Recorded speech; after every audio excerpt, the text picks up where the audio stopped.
نئے نئے ایونیوز اس وقت کھل رہے ہیں ہماری ایکسپورٹس کے ریونیوز کے، تو بڑی اچھی بات ہے، گورنمنٹ کا اس پر بڑا سنجیدگی کے ساتھ فوکس بھی ہے. لیکن پھر وہ جو ہماری انڈسٹری ہے، جو ہمارے جو تھوڑے سے اولڈ ایونیوز ہیں یا وہ سیکٹرز جو کہ اب کچھ اگنور ہو رہے ہیں یا کچھ کے لیے مشکلات بڑھ رہی ہیں، خاص طور پر جو ہمارا ٹیکسٹائل کا سیکٹر ہے، پھر ان کو اسمارٹلی کیسے گورنمنٹ کو اس وقت ڈیل کرنا پڑے گا؟ یہ آپ کا بڑا اچھا سوال ہے کہ ایسے اگر ہم نئے سیکٹرز پہ فوکس کر رہے ہیں اور ایکسپورٹ پہ کر رہے ہیں اور کہہ رہے ہیں کہ اپنی اکانومی کو ہم اسٹرکچرلی چینج کر رہے ہیں، اس کا مطلب ہے کہ جہاں کچھ سیکٹرز کو فائدہ ہوگا وہاں پہ پرانے سیکٹرز کو نقصان بھی ہوگا.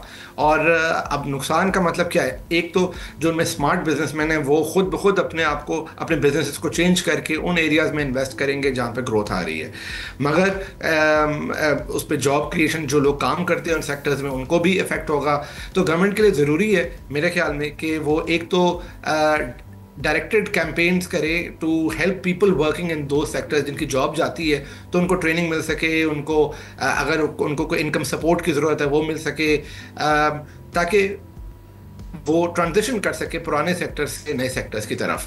تو یہ بھی اس پہ بھی گورنمنٹ کا فوکس ہونا چاہیے in terms of facilitating the transition, کیونکہ otherwise transition can be painful. Budget کچھ ہی دن میں اناؤنس ہوگا. جو فسکل سچویشن پچھلے کچھ عرصے میں رہی ہے حکومت کے لیے بڑی چیلنجنگ رہی ہے، اس وقت کوئی اسپیس، کوئی ریلیف آپ کو ایکسپیکٹڈ ہے کہ آنے والے بجٹ میں کچھ بہتر خبریں بھی لوگوں کے لیے ہو سکتی ہیں؟ جی، خبروں میں پڑھ تو رہا ہوں کہ شاید سیلری کلاس کو تھوڑا سا کوئی ریلیف ملے.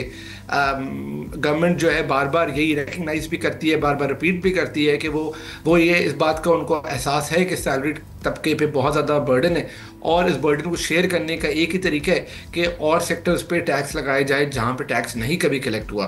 تو آئی نو کہ کیونکہ گورنمنٹ اس بات کو ایکنالج کرتی ہے، تو آئی ہوپ کہ گورنمنٹ اس چیز پہ کام کرے گی.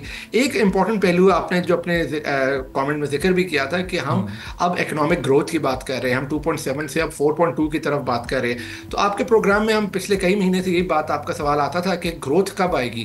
تو یہ بھی ایک خوش آئند بات ہے کہ ہم نے اسٹیبلائزیشن کر لی، پازیٹیو آپٹمزم لے آئے، تو اب اگلے سال سے گروتھ کی طرف جا رہے ہیں. تو I think that's a critical year for Pakistan. Subscribe کریں اور بیل دبائیں تاکہ کوئی خبر رہ نہ جائے.